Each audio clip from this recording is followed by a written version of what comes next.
Assalamualaikum warahmatullahi wabarakatuh. Waalaikumsalam warahmatullahi wabarakatuh. Bismillahirrahmanirrahim. Alhamdulillahi rabbil alamin. Wassalatu wassalamu ala ashrafil anbiya'i wal mursalin, Sayyidina wa maulana Muhammadin wa ala alihi wa ashabihi al-mujahidin at-tahirin, amma ba'du. Saudara-saudara kaum muslimin seiman dan sekeyakinan yang berbahagia, pada suatu hari seketika sedang berkumpul dengan para sahabat, Rasulullah pernah memberikan peringatan. Beliau bersabda, yushiku an tada'a alaikumul umamu kama tada'al akalatu ala qas'atiha. Pada suatu saat nanti akan datang di tengah-tengah kamu, wahai umat Islam, di mana orang-orang lain di sekeliling kamu akan bersatu mengerubungi kamu seperti bersatunya orang-orang mengerubungi makanan di atas meja hidangan. Akan datang satu saat nanti di mana kondisimu dikepung sedemikian rupa, yang barat mau menerkam, yang timur mau menghantam, yang selatan mau menginjak-injak, yang utara pun akan menjelajah. Kondisimu seperti makanan di atas meja hidangan. Sebagian sahabat merasa heran dan terkejut, lalu mereka bertanya, amin qillati nahnu yawma izin ya Rasulullah? Apakah jumlah kami pada waktu itu sedikit ya Rasul? Kami sampai dikepung sedemikian rupa? Beliau menjawab, bal antum yawma izin kathir. Sama sekali tidak. Kamu tidak sedikit pada saat itu. Bahkan jumlahmu sangat banyak. Kamu adalah mayoritas. Walakinnakum ghusa'un ka ghusa'is sail. Tetapi keadaanmu saat itu persis seperti buih di lautan. Banyak tetapi centang perenang. Banyak tetapi tidak punya daya dan kekuatan. Banyak tapi dipermainkan gelombang lautan, dihempaskan ke tepian pantai tanpa punya makna dan arti. Kondisimu pada saat itu kuantitas yang tanpa kualitas, sehingga orang lain enak saja mengepung kamu. Akidahmu didangkalkan, dibanjiri dengan peradaban dan kebudayaan yang menjauhkan dari agama. Dari segi maksiat dan munkarat seluruhnya mengepung sampai kita melepaskan nilai-nilai Islam kita ini. Dan celakanya, sambung beliau, wal yanzi'anna fi qulubi aduwikumul mahabata minkum. Akan dicabut kehebatanmu di mata musuh-musuhmu, sehingga pada saat seperti itu orang lain memandangmu umat Islam enteng saja, remeh saja, tidak ada apa-apanya. Sudahlah, pokoknya umat Islam sikat saja. Umat Islam enteng, umat Islam kecil, umat Islam tidak ada apa-apanya.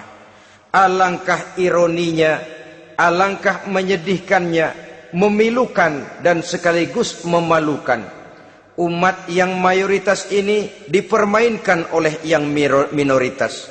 Umat yang jumlahnya terbesar, terbanyak, bahkan konon menurut catatan sampai 90%, tapi dipermainkan oleh mereka, kelompok-kelompok kecil ini. Wal yakzifanna fi qulubikumul wahn. Pada saat itu di hatimu dicampakkanlah penyakit wahan. Sahabat kemudian bertanya, wa mal wahnu ya Rasulullah? Apakah penyakit wahan itu ya Rasul? Beliau menjawab, hubbud dunya wa karahiyatul maut. Penyakit wahan itu tidak lain hubbud dunya wa karahiyatul maut. Terlalu cinta kepada dunia dan terlalu takut kepada mati. materialistis dan takut resiko. Dua penyakit inilah yang menyebabkan walaupun umat ini mayoritas, tapi dipermainkan oleh yang minoritas. Walaupun dia golongan terbesar, tapi nasibnya seperti makanan di atas meja makan. Dari segala macam penjuru mau menghantam dia. Saudara-saudara kaum muslimin yang berbahagia, ini merupakan analisa sosial bahwa pada satu saat nanti akan terjadi di tengah-tengah umat di mana kita dihantam dan diserbu dari segala macam penjuru. Akidah didangkalkan, peradaban dan kebudayaan dirusak, makanan dan minuman diracuni, pakaian ditelanjangi dan lain sebagainya, sampai kita melepaskan nilai Islam yang kita cintai ini. Kondisi sosial ini satu saat akan datang kepada kita. Demikian analisa dan peringatan dari Rasulullah sallallahu alaihi wasallam. Marilah sekarang kita melihat, adalah benar bahwa di zaman sekarang kita insya Allah tidak akan mengalami perang Badar sehebat yang pernah dialami oleh Rasul dan para sahabatnya. Tetapi sesungguhnya perang yang kita hadapi di zaman sekarang ini tidak kalah hebatnya dengan perang Badar, tidak kurang dahsyatnya dengan perang Uhud, tidak kurang ngerinya dari perang Khandaq. Hanya saja yang kita hadapi sekarang ini bukan ujung pedang, bukan ujung tombak, bukan ujung panah. Yang kita hadapi sekarang ini adalah perang akidah, perang ideologi, perang mempertahankan keyakinan. Yang kalau kita kalah sekarang, kita memang masih beragama. Tetapi anak kita, cucu kita, generasi yang akan hidup 5, 10, 20, 30 tahun yang akan datang, wallahu a'lam bissawab. Islam, saudara-saudaraku, tidak mungkin hilang dari dunia. Tetapi tidak mustahil Islam gulung tikar dari desa kita. Tidak mustahil Islam gulung tikar dari kampung dan kota kita, jikalau kita tidak menjaganya, jikalau kita tidak memeliharanya, bahkan jikalau kita tidak mewariskannya kepada anak-anak kita, generasi yang akan datang. Marilah kita mengingat sejenak bagaimana Islam di Spanyol yang pernah jaya, pernah mewarnai daratan Eropa, dan yang sekarang hanya sekedar tinggal ceritanya saja. Ini pernah diperingatkan oleh Rasul dalam satu hadis, sayati ala ummati zamanun la yabqal Islam illa ismun wala minal Quran illa rasmun. Akan datang satu masa di tengah umatku di mana pada masa itu Islam ada tapi hanya tinggal sekedar namanya saja, dan Quran pun ada tapi cuma sekedar tinggal tulisannya saja.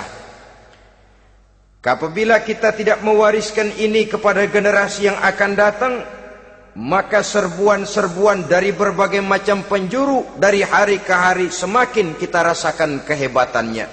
Tidak mustahil sejarah Spanyol akan terjadi di desa kita, akan terjadi di kampung kita, akan terjadi di kota kita.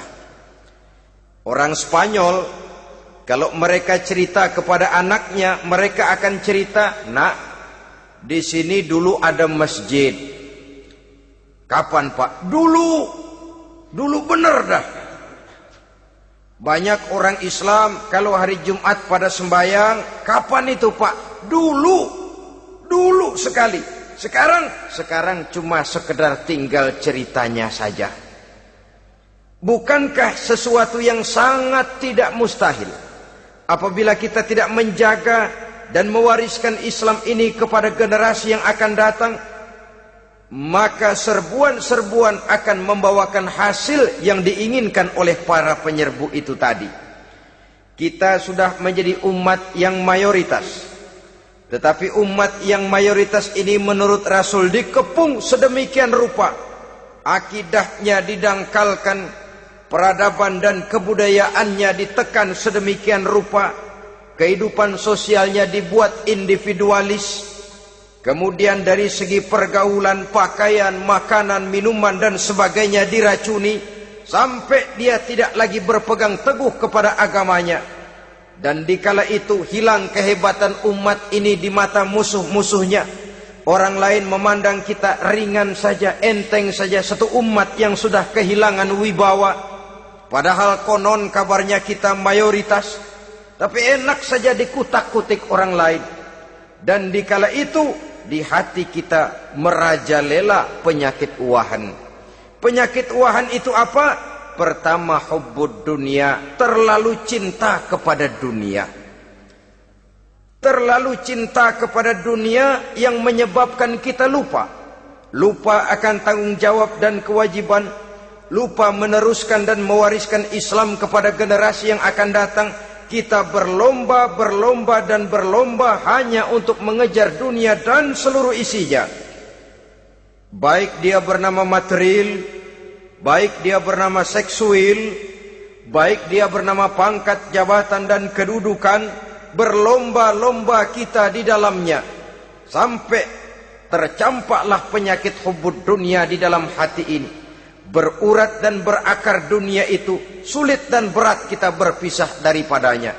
Akibatnya kemauan untuk berbuat demi dan atas nama agama sangat sulit terwujud di dalam kehidupan ini. Yang kedua, karahiyatul maut, terlalu takut kepada mati. Baik mati ajal, mati dalam artian yang sebenarnya, baik mati usahanya, baik mati karirnya, baik mati pangkat dan jabatannya. Sehingga dengan demikian akibatnya jatuhlah kita menjadi umat yang kehilangan wibawa di mata orang lain. Saudara-saudara kaum muslimin rahimakumullah, saya katakan tadi, perang yang kita hadapi di zaman sekarang adalah perang akidah. Perang menghadapi peradaban dan kebudayaan yang menghancurkan moral daripada anak-anak kita. Perang menghadapi banjirnya maksiat dan munkarat. Yang di tengah-tengah itu, di samping berkewajiban menjaga diri dan keluarga, kita pun juga berkewajiban menjaga anak-anak kita, generasi yang akan datang. Mengarahkan dan mendidik mereka sesuai dengan yang dikehendaki oleh Allah Subhanahu wa ta'ala.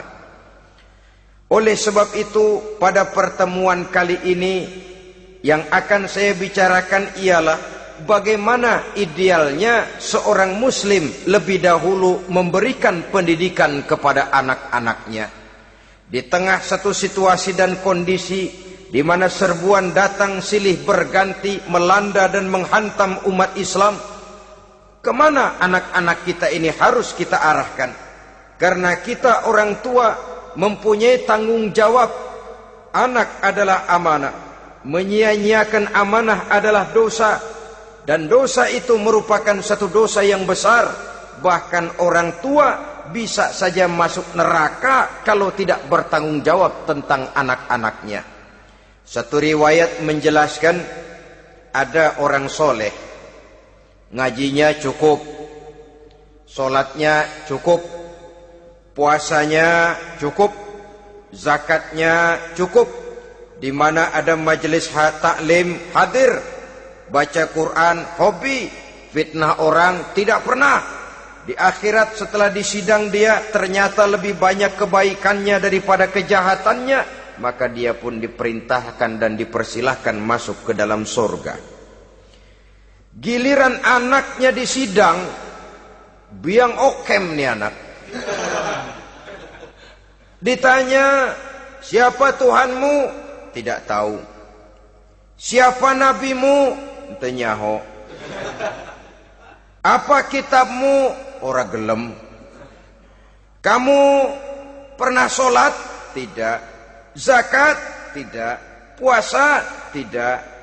Judi? Hobi. Zina? Tiap malam. Mabuk? Berat. Wah, brengsek kamu. Kebaikan tidak ada barang sedikit pun, sementara kesalahan dan dosa berlipat ganda. Kamu neraka. Anak ini protes. Benar, saya tidak kenal siapa Tuhan saya. Saya tidak tahu siapa nabi saya. Saya tidak tahu kitab suci dan kiblat saya. Saya tidak sholat, tidak zakat, tidak puasa. Tiap malam saya judi, saya zina, saya mabuk. Tapi saya kerjakan semua itu karena saya tidak tahu dan orang tua saya tidak pernah memberitahu saya. Dia enak-enakan hadir di majelis taklim, saya nyekek botol, didiemin saja. Dia enak-enakan baca Quran, saya zina, didiamkan saja. Saya bukan tidak mau, orang tua saya sama sekali tidak pernah mendidik saya. Dia mau benar sendiri. Maka kalau sekarang saya harus masuk ke dalam neraka, saya menuntut agar orang tua saya ikut sama-sama bergabung dengan saya ke dalam neraka. Gara-gara dia tuh saya jadi begini. Orang tuamu yang mana? Tuh, yang barusan mau ke surga. Ini orang tua yang sudah mau berangkat ke surga dipanggil. Sebentar dulu mas.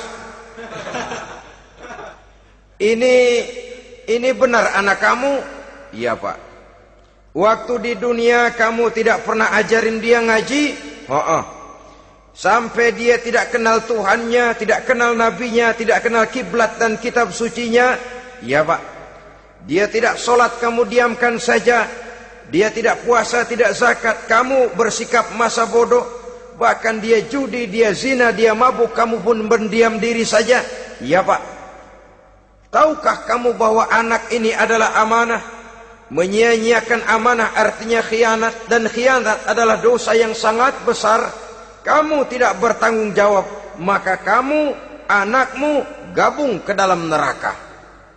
Saudara-saudara kaum muslimin rahimakumullah. Itu sebabnya Allah pesan benar-benar, ya ayyuhalladzina amanu qu anfusakum wa ahlikum nara. Hai orang-orang yang beriman, jaga dirimu dan keluargamu, istri, anak, orang-orang yang menjadi tanggung jawab dan kewajiban kita, jaga dan pelihara mereka dari api neraka. Saudara-saudara kaum muslimin, lalu kalau kita orang-orang tua yang hidup di zaman sekarang ini sudah sering beristighfar, mengurut dada, melihat situasi, membaca peta keadaan, konon tantangan yang akan dihadapi oleh anak-anak kita 15, 20, 25 tahun yang akan datang jauh lebih berat dari apa yang kita hadapi sekarang ini. Maka adalah wajar jika kita sebagai orang tua yang cinta kepada agama, cinta kepada anak-anak kita, berpikir untuk mewariskan nilai-nilai yang luhur ini kepada anak-anak kita generasi yang akan datang. Bagaimana pada mulanya kita harus mendidik mereka? Mari kita telusuri apa yang dicontohkan oleh Al-Quranul Karim. Orang-orang tua bijaksana yang diceritakan dalam Al-Quran, kalau sudah berpikir tentang anak-anaknya generasi yang akan datang, pendidikan pertama yang diberikan kepada anaknya ternyata adalah persoalan akidah. Nabi Ibrahim, pertanyaan yang paling merisaukan beliau buat anak cucunya ialah, ma ta'buduna min ba'di.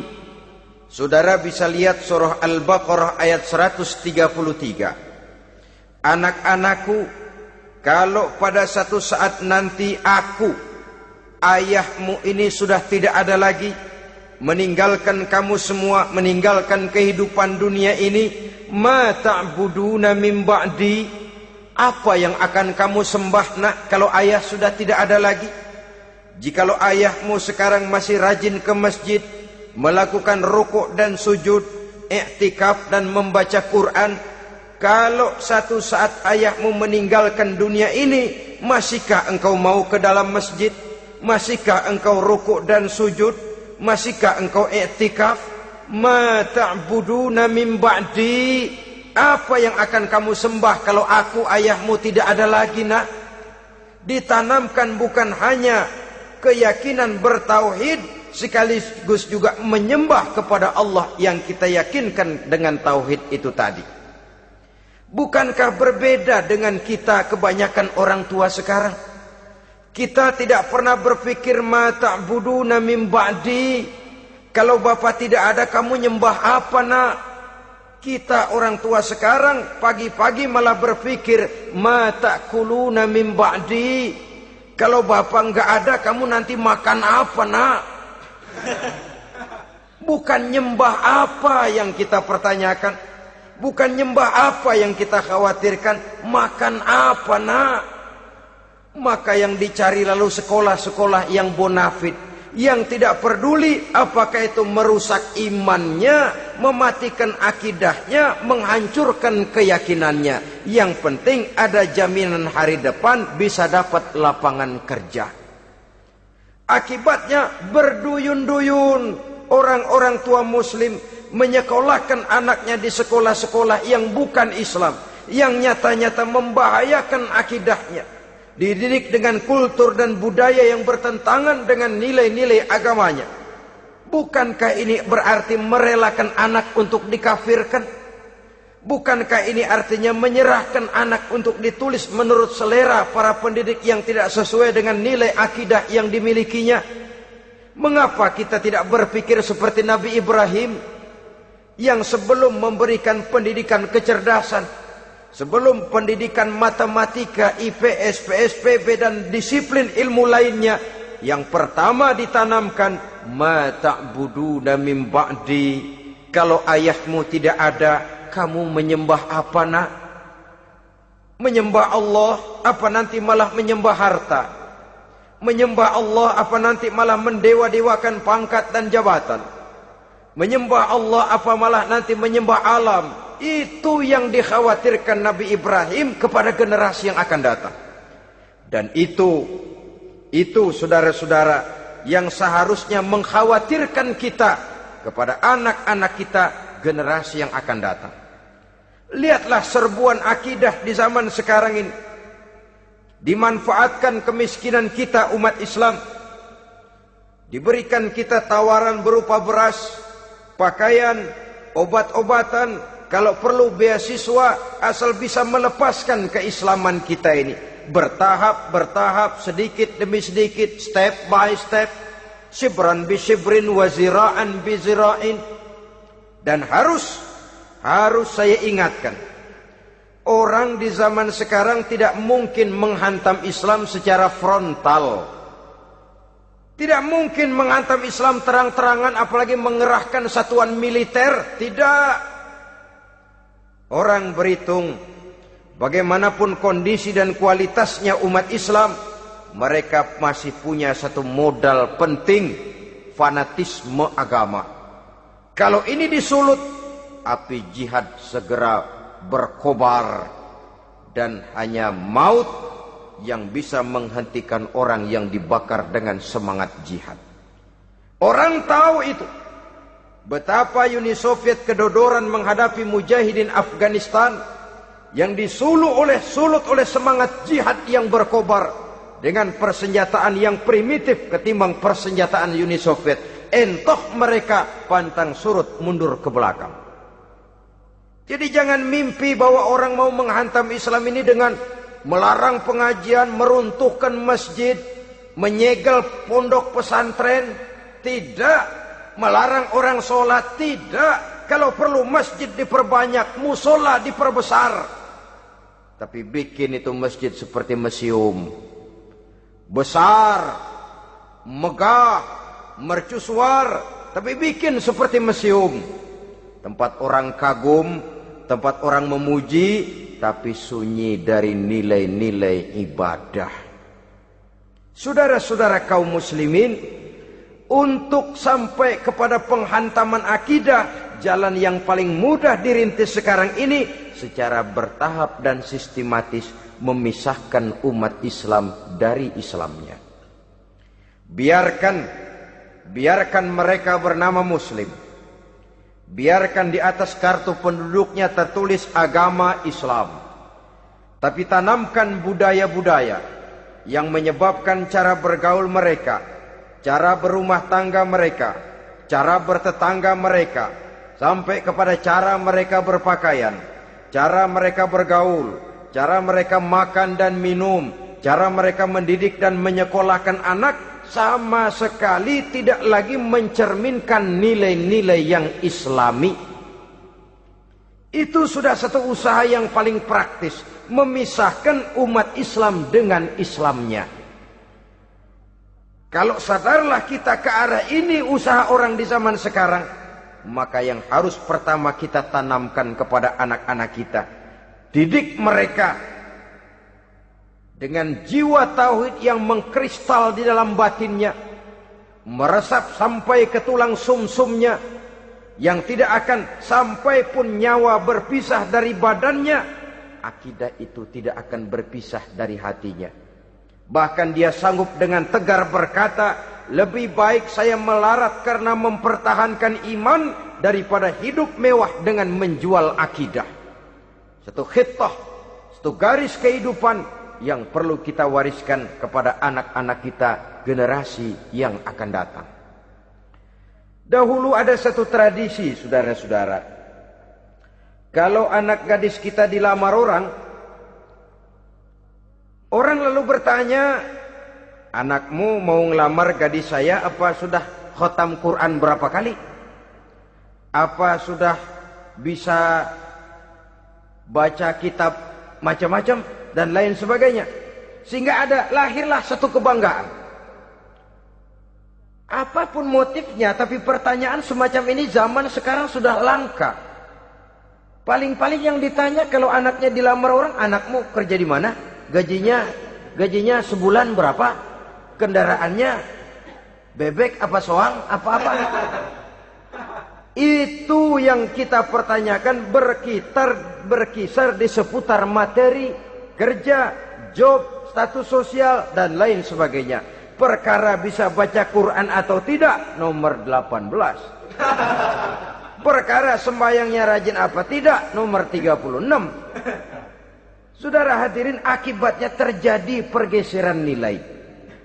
Maka mendidik anak menurut tuntunan Quran adalah seperti yang diberikan contoh oleh Luqmanul Hakim, yang diceritakan dalam surah Luqman mulai ayat 11 dan selanjutnya.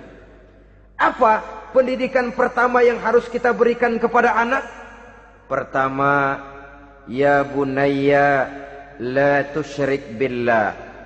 Wahai anakku, jangan sekali-kali engkau menyekutukan Allah. Nak, jaga tauhid, pelihara iman, mantapkan akidah. Ini dasar yang pertama. Belum lagi anak mengenal berbagai macam disiplin ilmu, yang pertama ditanamkan tauhid. Ini yang mendasari kehidupan. Ini yang akan menjadi mewarnai dan menjadi warna dari kepribadian seseorang. Sentuhan jiwa tauhid di dalam diri si anak. Belum lagi sempat dia kenal yang lain. Yang pertama yang kita tanamkan, kita wariskan, kita berikan, la tusyrik billah. Jangan sekali-kali menyekutukan Allah. Nah, kalau ini sudah tertanam, ini sudah merupakan satu fondasi yang kuat. Selebihnya nanti tinggal melihat bakat si anak, kemana dia harus dididik ini. Yang terpenting nilai iman lebih dahulu tanamkan. Dan untuk menghancurkan nilai keimanan, saudara-saudara, saya katakan, ingatkan kepada hadis di awal tadi, dikepung kita dari berbagai macam penjuru agar bila bisa melepaskan nilai-nilai iman dan keyakinan. Proses pendangkalan akidah, ditanamkan keraguan kepada agama, ditanamkan rasa malu beragama. Sholat malu, baca Quran malu, berangkat ke masjid malu, pakai jilbab malu. Ditanamkan rasa malu beragama, sehingga bertahap sedikit demi sedikit kita mulai berpisah dengan kehidupan beragama.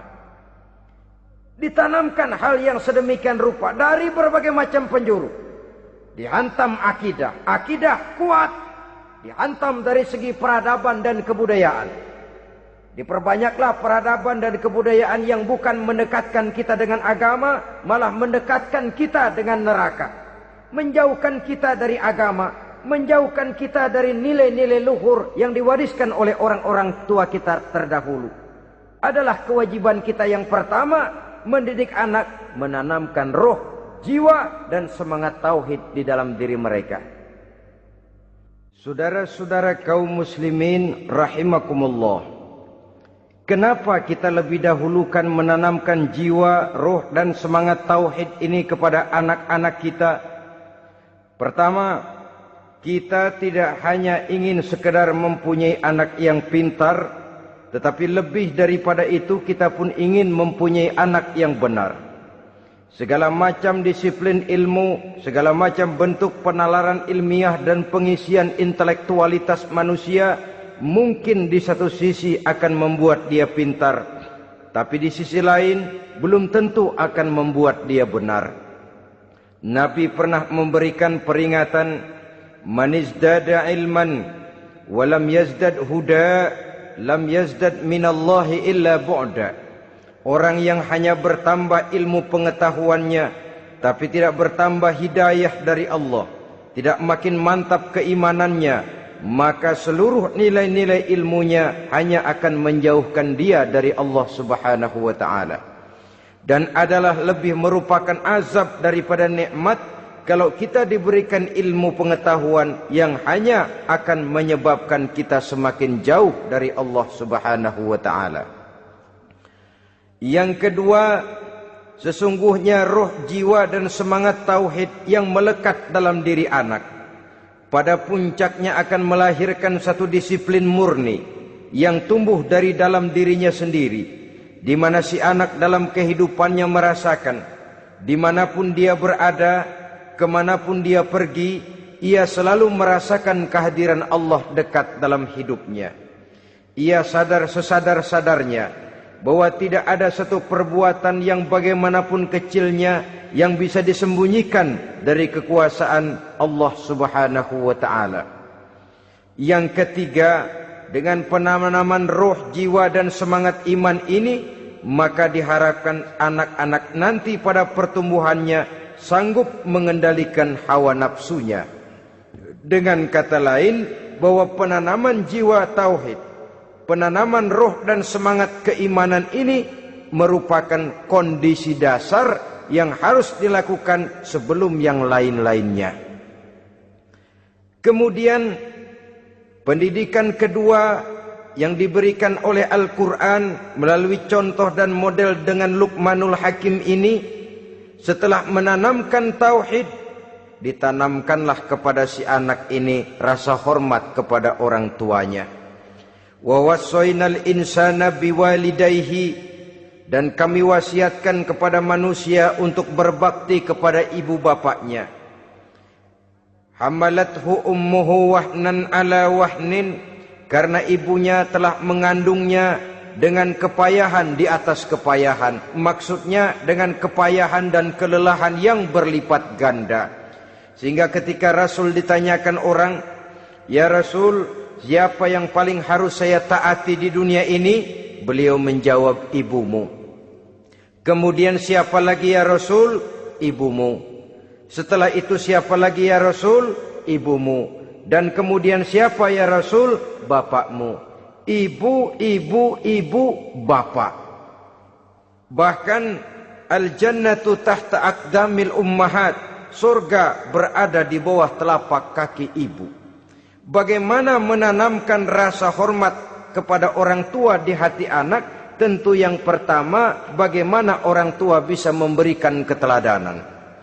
Marilah kita sebagai orang-orang tua ini menyadari bahwa sebelum anak kenal sekolah dasar, sebelum anak kenal TK, ibtidaiyah, sanawiyah sampai kepada perguruan tingginya, yang pertama dia kenal adalah lingkungan rumah tangganya, gurunya adalah ibu bapaknya. Di sini berlakulah apa yang dinamakan keteladanan. Keteladanan jauh lebih berhasil daripada sekedar teori-teori yang muluk. Keteladanan jauh lebih berhasil daripada berbagai macam indoktrinasi dan penataran. Kurangnya keteladanan akan menyebabkan anak mencari pola.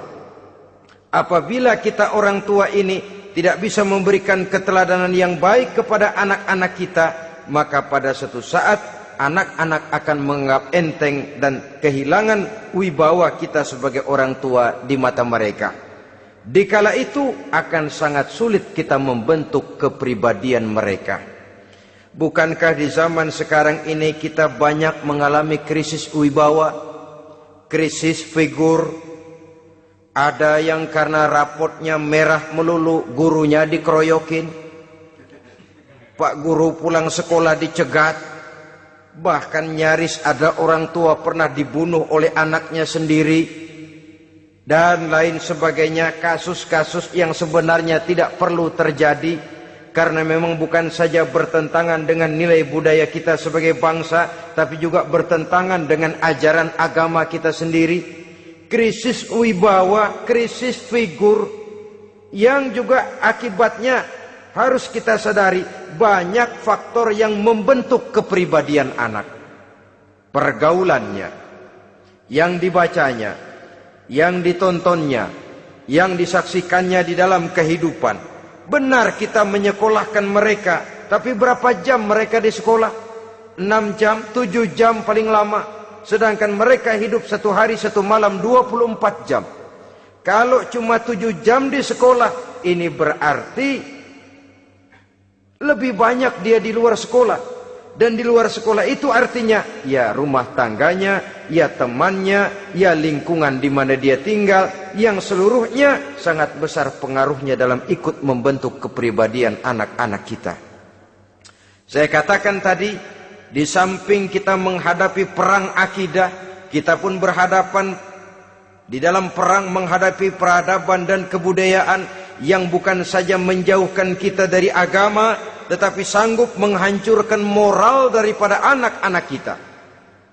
Secara pribadi, saudara-saudara, saya iri, saya kagum misalnya dengan kemajuan yang diperoleh oleh negara tetangga kita, Jepang misalnya. Padahal tahun 45 ia pun hancur lebur oleh meledaknya atom di Hiroshima dan Nagasaki. Tapi bagai satu tenaga raksasa kemudian Jepang bangkit. Menjadi satu negara superpower di Asia. Bahkan gurunya saja Amerika sekarang ini kewalahan menghadapi perang dagang dengan Jepang ini. Dan yang menarik, Jepang bisa maju dan modern dengan tetap menjadi Jepang. Tanpa harus kehilangan identitasnya sebagai satu bangsa. Tanpa harus kehilangan kepribadiannya sebagai satu bangsa. Sebagai negara yang sedang berkembang, kita sering latah. Kita ingin meniru Barat, tapi bukan teknologinya, westernisasinya yang kita tiru. Bukan isinya, kulitnya yang kita ambil. Akibatnya apa? Modernnya belum, orangnya sudah Barat. Bergaulnya sudah cara Barat, berumah tangganya sudah cara Barat, berpakaiannya sudah cara Barat, mendidik anaknya sudah cara Barat. Di mana ketemu orang tua cukup hello daddy.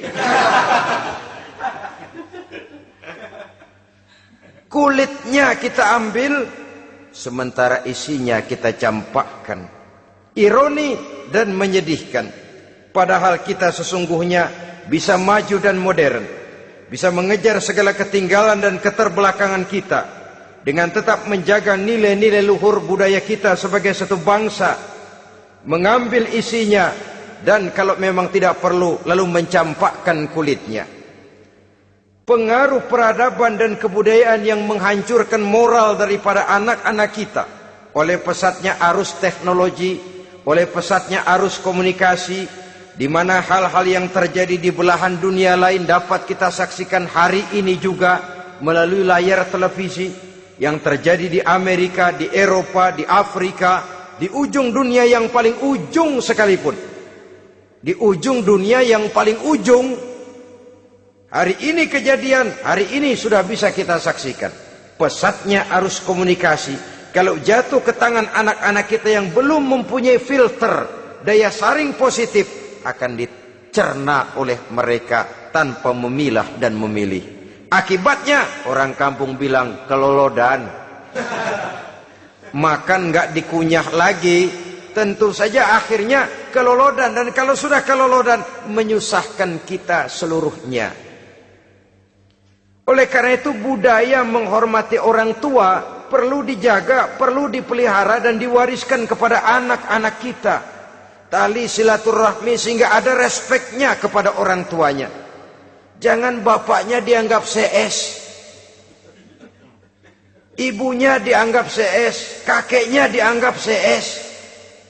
Hilang rasa respek, hilang rasa menghormati. Sementara orang tua sendiri tidak bisa memberikan keteladanan, kurang mendapat perhatian dan lain sebagainya. Apalagi kalau baik ibu maupun bapak adalah orang-orang karier yang setiap hari sibuk menghadapi tugas masing-masing. Bapak sibuk rapat, pindah kantor sana kantor sini, ibu sibuk arisan, besarlah anak-anak di tangan pembantu dan lain sebagainya, sehingga dia merasa kurang mendapat perhatian, dan ini akan ikut membentuk warna dari kepribadian yang dimilikinya. Sampai kepada pelosok-pelosok desa, jaringan televisi memang menguntungkan. Tapi kalau sudah sampai kepada menayangkan budaya-budaya yang tidak sesuai dengan pola di mana mereka tinggal, pola lingkungannya, dan ingin mereka terapkan dalam kehidupan, ironi dan menyedihkan. Maka sering dikatakan, jikalau ABRI masuk desa, rakyat beruntung. Jikalau listrik masuk desa, rumah jadi terang. Jikalau koran masuk desa, rakyat jadi cerdas. Jikalau hakim masuk desa, rakyat lalu sadar hukum. Tapi jikalau maksiat dan munkarat masuk desa, minuman keras masuk desa, judi masuk desa, pelacuran masuk desa, rakyat tentu kiamat. Dan kita harus punya budaya untuk memilah dan memilih, mempunyai filter untuk jadi daya saring positif. Oleh karena itu saudara-saudara, tahap kedua setelah menanamkan jiwa tauhid kepada anak, tanamkan rasa hormat kepada orang tuanya. Orang tua itu ibu bapaknya, orang tua itu guru-gurunya yang mengajarkan dia, atau yang dianggap tua yang lebih senior dari dia. Karena tidak ada satu peradaban yang berdiri sendiri. Bagaimanapun maju dan modernnya kita sekarang, tentu merupakan mata rantai yang berkaitan dari generasi terdahulu. Ini yang kedua.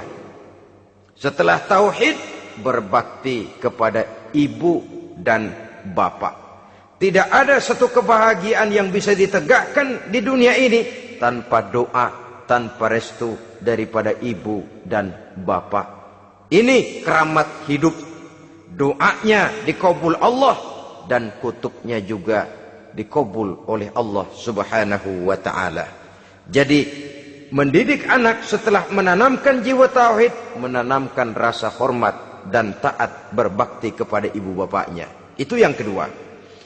Kemudian yang ketiga, melalui model Luqman, Quran mendorong kita untuk mendidik anak, menanamkan etika otonom. Apa itu? Ya bunayya, innaha intaku mithqala habbatin min khardalin, fatakun fi sakhratin aw fis samawati aw fil ardi, ya'ti biha Allah. Wahai anakku, sesungguhnya kalau ada satu kebaikan yang kamu kerjakan, kecil, tidak nampak oleh pandangan mata yang zahir, yang kecil itu tersembunyi di puncak langit, di dasar bumi yang paling dalam, atau di tengah batu hitam sekalipun, Allah pasti mengetahuinya dan pasti akan memberikan balasan yang seadil-adilnya. Pendidikan apa ini? Pendidikan moral, menanamkan etika otonom. Nah, kau berbuat baik jangan karena dilihat orang. Kau tidak mau melakukan kejahatan jangan cuma karena ada polisi. Kalau ada polisi kau tidak mau jahat, kucing juga begitu. Coba lihat kucing, taruh ikan asin di piring kaleng, tongkrongin. Aduh, kucing kalem, sopan, tenang. Sedikit kita lengah, habis ikan digarap. Tapi ditanamkan satu kesadaran, kemanapun kau pergi, nak, apapun yang kau kerjakan, tersembunyi di tengah batu, di dasar bumi, di puncak langit, Allah pasti tahu. Dalam bahasa yang ringan, nak, kita ini diawasi oleh 2 hiperkomputer yang maha sensitif, produksi langit, mereknya Rokib dan Atid. Itu komputer yang sangat peka dan sensitif. Jangankan kita berbuat, kita berniat baik saja, komputer sudah nyatat sendiri. Inilah yang orang sekarang namakan waskat, pengawasan malaikat. Kalau hidup sudah merasa diawasi oleh malaikat, waskat berhasil. Tapi kalau waskat sudah diawasi malah nekat, itu yang gagal. Atau yang diawasi dan yang mengawasi sama-sama sepakat, itu juga bisa cincai. Saudara-saudara kaum muslimin rahimakumullah. Waskat dalam pengertian kita muslim, bagaimana hidup ini merasakan diawasi oleh malaikat. Intelektualitas yang tinggi sekalipun, IQ yang nilainya plus sekalipun, disiplin ilmu yang bagaimanapun banyak yang memenuhi benak kita, tanpa diiringi oleh etika otonom, orang sering mencari celah dan kesempatan. Mencari celah dan kesempatan. Tapi kalau sudah merasa kemanapun saya pergi, dimanapun saya berada, kebaikan bagaimanapun sekecilnya saya lakukan, toh Allah pasti akan memberikan balasan. In khairan fa khairun, wa in syarran fa syarrun. Jikalau baik, baik balasan yang kita terima. Jikalau jahat, jahat kejahatan yang kita terima. Kalau sudah ke arah ini kita berpikir, maka sesungguhnya kalau kita berbuat baik kepada orang lain, hakikatnya kita sudah berbuat baik kepada diri kita sendiri. Lalu tidak ada merasa rugi berbuat baik kepada orang. Karena manakala dia melakukan kebaikan kepada orang lain, artinya dia sudah berbuat baik untuk dirinya sendiri. Jadi setelah tauhid, kemudian berbakti kepada ibu bapak, yang ketiga baru pendidikan tentang akhlak, tentang moral. Pola ini yang sering terlupakan oleh kita, bahwa bagi kita itu pendidikan tidak lain upaya mencerdaskan otak anak. Jangan sampai sebab ini kelihatannya pembangunan makin maju, persaingan hidup makin tajam, tensi ekonomi semakin tinggi, sementara jumlah tenaga kerja dengan lapangan kerja yang tersedia jauh dari mencukupi. Jikalau tidak membekali anak dengan pendidikan yang menunjang lapangan pekerjaan, orang tua khawatir, takut sekali anaknya jadi gelandangan. Dikhawatirkannya kehidupan dunia ini, sementara dia lupa kalau anaknya bisa jadi gelandangan di akhirat. Padahal selama-lamanya gelandangan di dunia, paling seumur manusia itu 60 tahun, 70 tahun lah umur orang sekarang. 70 itu sudah luar biasa itu. Tapi kalau harus menggelandang di akhirat, menjadi gelandangan di akhirat, alangkah menyedihkannya. Apakah akan kita korbankan satu kehidupan yang langgeng, abadi, cuma karena tertipu oleh fata morgana dan kamuflase? Kita korbankan yang sedikit, kita korbankan yang besar karena kita memilih yang sedikit. Dalam bahasa Al-Quran memang pernah diceritakan hidup ini hakikatnya perlombaan, saudara-saudara. Perlombaan. Dan di dalam perlombaan itu ada yang menang, ada yang kalah. Al-Quran lalu memberikan peringatan, Alhaakumut takatsur, kamu telah lalai karena berlomba-lomba memperbanyak harta, mempertinggi pangkat dan kedudukan, hatta zurtumul maqabir, sampai kamu akan masuk ke liang kubur baru sadar. Apalagi kalau nafas sudah sampai di tenggorokan. Persis Fir'aun sudah tenggelam di lautan merah, mau mampus, baru dalam sekaratnya amantu bi Rabbi Musa wa Harun. Kalau begini caranya, saya juga percaya kepada Tuhan Musa dan Harun, percaya kepada Allah. Sudah mau mati, baru amantu bi Rabbi Musa, kami percaya kepada Tuhan Nabi Musa, kata Fir'aun. Malaikat maut kesel benar, dilelepin terus di laut. Mampus tuh sekalian. Hidup ini memang kita berlomba. Berlomba dengan waktu, berlomba dengan umur, berlomba dengan tenaga, berlomba dengan tetangga. Yang jangankan kita sampai mundur, berhenti saja sejenak, kita akan ditinggalkan oleh yang lain. Tiada kata mundur, bahkan tiada kata berhenti. Sekali kita melangkah, melangkahlah terus. Tapi berlombalah seperti yang dikehendaki Quran. Fastabiqul khairat. Berlomba-lombalah di dalam kebajikan. Jangan berlomba-lomba di dalam kemaksiatan, kemunkaran, kejahatan. Berlombalah dalam urusan kebaikan. Saudara-saudara kaum muslimin rahimakumullah. Tauhid, berbakti kepada ibu bapa, kemudian pendidikan tentang moral. Apabila pendidikan tentang moral sudah tertanam, barulah lihat bakat si anak. Kemana bakatnya? Anak saya kelihatannya dari kecil demennya main bedil-bedilan saja. Beri kali itu. Kirim ke Magelang, masukkan akabri. Tapi dengan syarat 3 itu tadi. Iman sudah tertanam, rasa bakti kepada ibu bapak sudah ada, dan punya nilai moral. Sehingga boleh jadi nanti dia menjadi jenderal yang beriman, yang berbakti kepada ibu bapaknya, dan punya moral yang tinggi. Kan lebih baik rakyat rendah tapi akhlaknya tinggi daripada pejabat tinggi tapi moralnya rendah. Jauh lebih baik rakyat rendah punya moral tinggi ketimbang pejabat tinggi punya moral rendah. Nilai moral ini yang jadi ukuran dan barometer di masyarakat. Yang ini yang sering kita lupakan.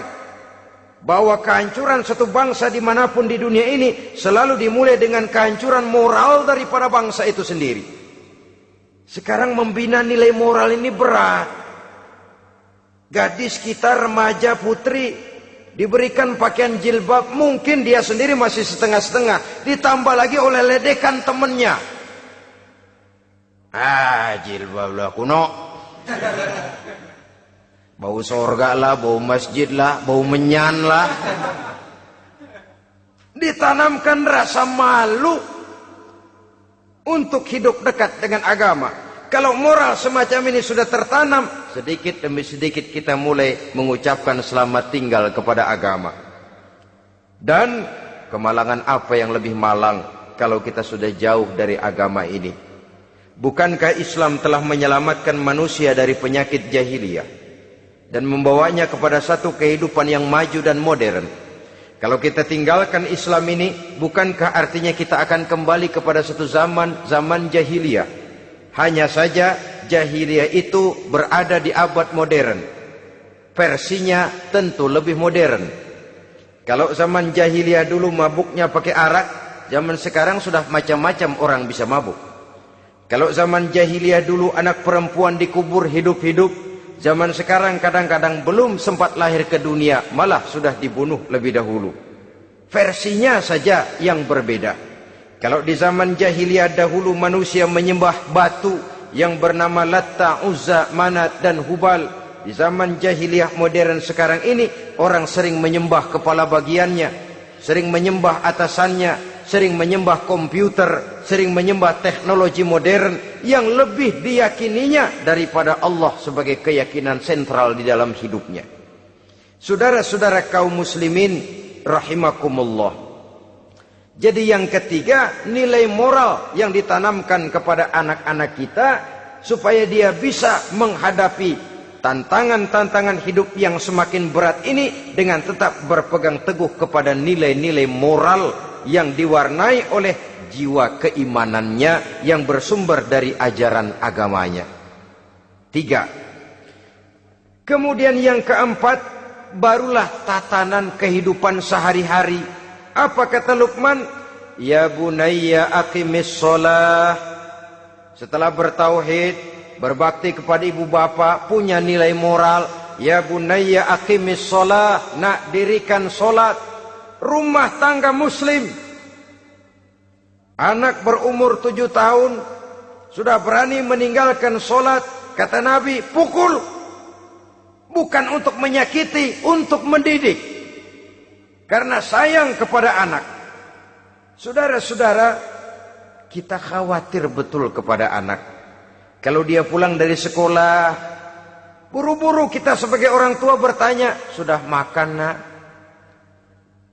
Sudah istirahat nak? Tapi jarang kita sebagai orang tua melontarkan, sudah sholat nak? Bahkan kita bisa memberikan sugesti kepada anak. Nah, kalau kau naik kelas 1 sampai naik ke kelas 2, bapak beliin sepeda. Tamat SD nak, motor. Tamat SMP nak, ke Bali kita. Tamat SMA nak, Singapura. Saudara-saudara, tapi kalau untuk urusan sholat misalnya, kita tidak pernah memberikan sugesti kepada anak-anak kita. Nah, kalau kau hafal Fatihah lengkap dengan artinya, bapak beliin sepatu. Nah, kalau kau bisa sholat dengan baik, cukup syarat rukunnya, bapak beliin sepeda. Ada rangsangan, ada sugesti yang membuat anak lebih tergerak untuk hidup dalam suasana keagamaan. Ya bunayya aqimis sholat, nak dirikan sholat. Sebab ini sandaran vertikal yang paling langsung antara manusia dengan Tuhannya.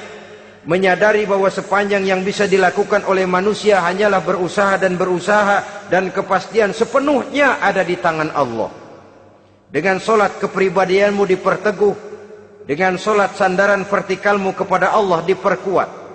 Dan pada waktunya nanti Al-Quran memberikan bimbingan, hendaklah minta tolong kepada Allah dengan sabar dan tetap mendirikan sholat. Ya bunayya aqimis sholat. Setelah itu, wa'mur bil ma'rufi wanha 'anil munkar. Tegaklah membina yang ma'ruf, tegaklah mencegah yang munkar. Ini sikap hidup sudah. Sholat tadi tugas hidup.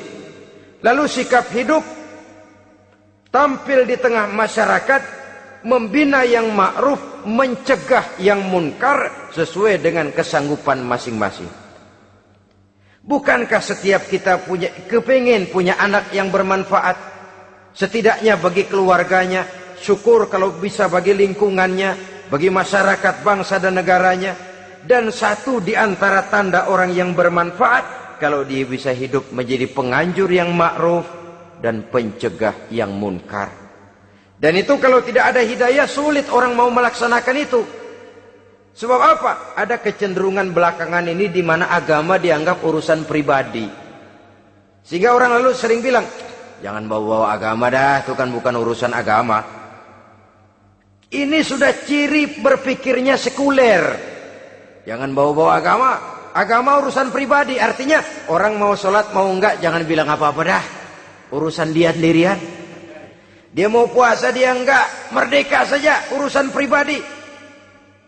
Agama bukan persoalan pribadi. Apalagi jika sudah menyangkut amar ma'ruf dan nahi munkar, siap menegakkan yang baik, mencegah yang munkar untuk tegaknya satu masyarakat yang diwarnai oleh kebaikan dan terhindar dari segala macam kejahatan. Dan terus ayat-ayat selanjutnya mencerminkan sikap hidup. Namun yang intinya cara mendidik anak yang baik yang dicontohkan oleh Al-Quran dengan Luqmanul Hakim sebagai model. Pertama, tanamkan tauhid. Yang kedua, tanamkan rasa hormat dan berbakti kepada ibu bapaknya. Yang ketiga, tanamkan moral, nilai akhlak yang tinggi. Setelah itu yang keempat, biasakan hidup dalam suasana keagamaan. Kontrollah sholatnya, kontrollah baca Qur'annya, kontrollah puasanya di bulan Ramadan. Ajaklah anak-anak sholat berjamaah, sehingga dengan demikian dia terbiasa oleh satu suasana yang mendekatkan dia dengan nilai agamanya. Dari sana diharapkan nilai-nilai ilmu yang didapatnya dari bangku sekolah akan menciptakan keseimbangan dengan yang ditanamkan oleh orang tuanya dalam bentuk yang dijelaskan oleh surah Luqman itu tadi. Sehingga apabila keseimbangan ini terwujud, akan menjalin keseimbangan dalam pola berpikir, dan keseimbangan dalam pola berpikir akan melahirkan keseimbangan dalam perbuatannya. Terwujudlah kita harapkan insan yang fid dunya hasanah wa fil akhirati hasanah.